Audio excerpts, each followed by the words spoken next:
Love and money. Let's talk about it. I'm actually on my MacBook because I recorded this video on my phone and it did not save. So now we're here.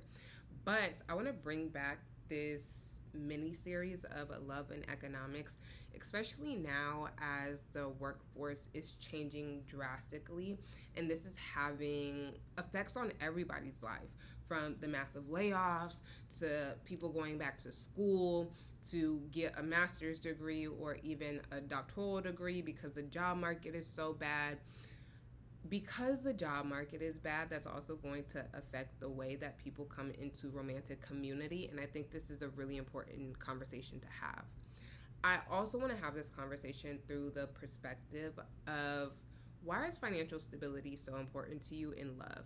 And I know that question may be like, duh, Khadija, you already know why. I don't want to have to worry. I don't want to come into a marriage and someone has a bajillion dollars in debt.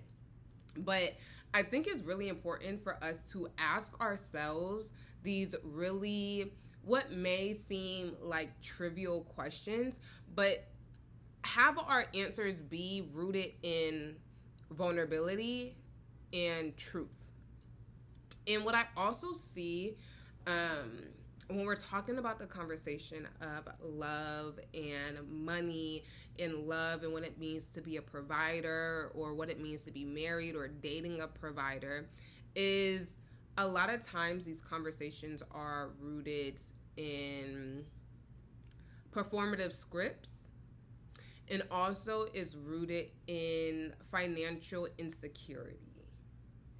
And that's the piece that I really want to focus on today. But I also think it is important for me to name my positioning. As y'all know, I am a love scholar. Love is a huge pillar in the doctoral research that I do, in the studies that I do. But I'm not speaking from my personal perspective.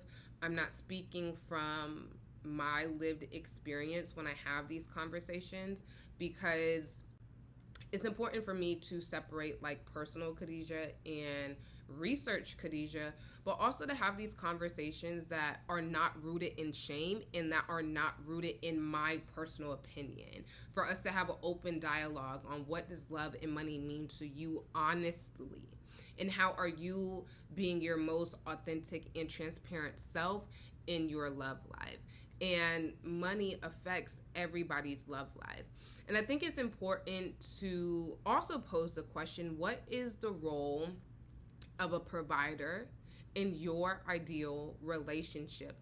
And in this particular conversation, provider and like financial stability is what I'm talking about. When we're talking about a provider from a domestic perspective, or a provider from an emotional vulnerability perspective, that is a different conversation for a different time. But the definition in which I'm using providership, I don't know if that's a real word or if I just like made it up and have been running with it these past couple months, is really understanding, what is your relationship to money? And what do you hope your suitors or your romantic partners or your husband, wife, or your lifelong partner's relationship to money is? And some of the scenarios that I see a lot, when we're talking, I just want a man to pay for everything, or I want to be the sole like breadwinner, or I want to have like a dual income household. I really want you to think about, what is that rooted in? Where did you learn that from? One.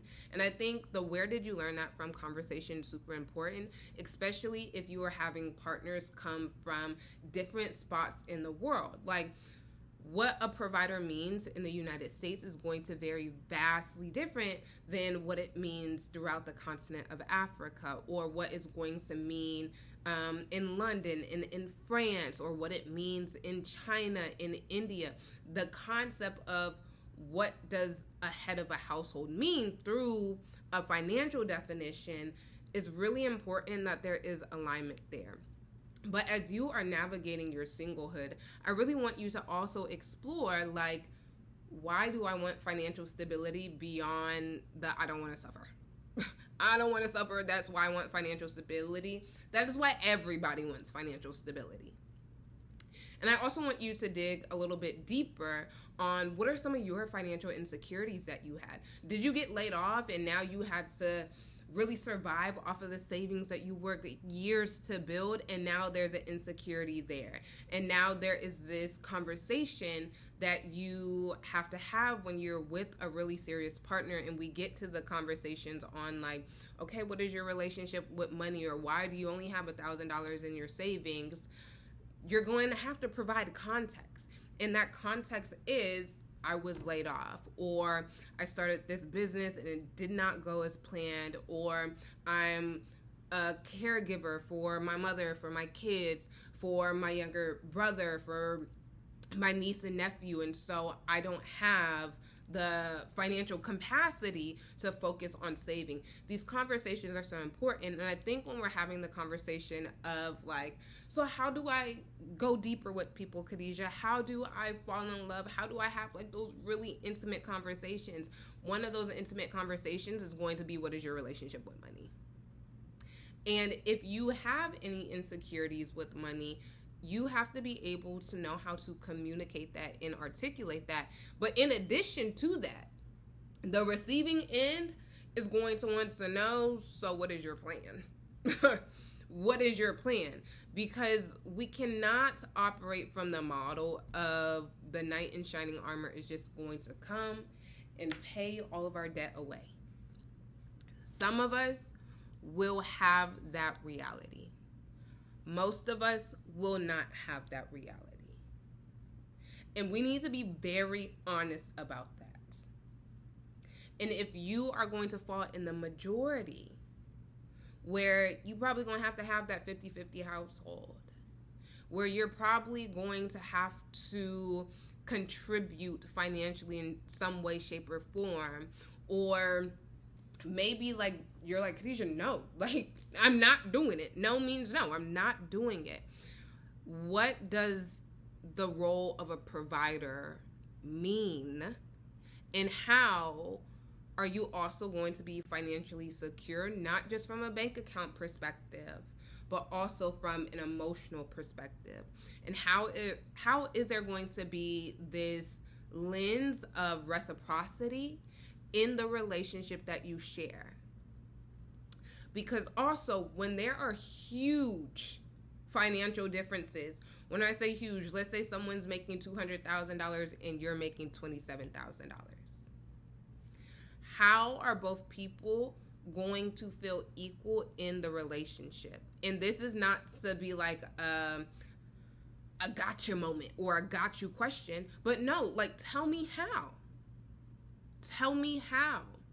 And it's important for you to be able to communicate that. And I think it's also important for me to name and say when there are large disparities financially, it's going to be very difficult. I'm not saying impossible, but it is going to have challenges when it comes to understanding on like equally yoked. I think maybe that's the word that I'm looking for. In addition to that, that's if the person, and there are a lot of people that are like planning for their families now, where they're like, yeah, I worked this hard so my wife doesn't have to work, or my future wife doesn't have to work, or my future husband doesn't have to work. Like, there are some people like that, right? But if you genuinely know that's not your case, you need to have the conversation first with yourself. What is your relationship to money? Especially because we're in a different workforce. Thousands of people that never thought they would be affected by federal layoffs or tech layoffs or corporate layoffs or media layoffs or legal layoffs have gotten laid off. Or there's a lot of people that are like, actually, I want to be a physician. I want to be a lawyer. And now I have to go back to school full time, so I don't have any money coming in. How are you communicating that in your relationships? And I think this is probably a conversation that is going to be rooted if you're like in like really serious relationships or you're about to take that next step. But this is just like things to ponder on.